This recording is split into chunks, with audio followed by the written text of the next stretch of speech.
Union Street when she was approached by defendant John Vincent Watson. He forced her into a vehicle which was a silver Volvo. The police have identified another cooperating witness who was in the vehicle at the time.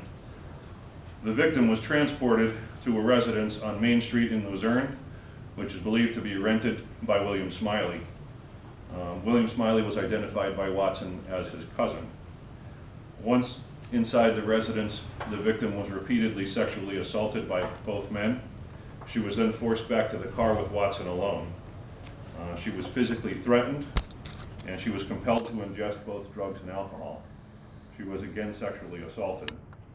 This incident continued into Saturday and into Sunday, where she had been repeatedly assaulted over the course of that time. The defendant and the victim eventually returned to the Red Roof Inn in Plains Township.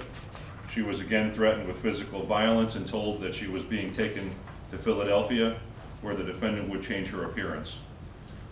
Monday morning, it's 10:25, eventually the defendant, John Vincent Watson, left the hotel room. The victim was able to locate the hotel telephone, which was hidden in the refrigerator.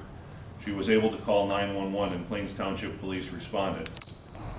From Plains Township Police, Chief Dale Binker, Detective Timothy Minnick, Lieutenant Rich Lucy, and Detective Dan Lewis began an investigation and contacted the District Attorney's Office, where Detective Chaz Ballo and our Special Victims Unit Division Chief Brittany Quinn worked on this case tirelessly from the time that the incident was reported.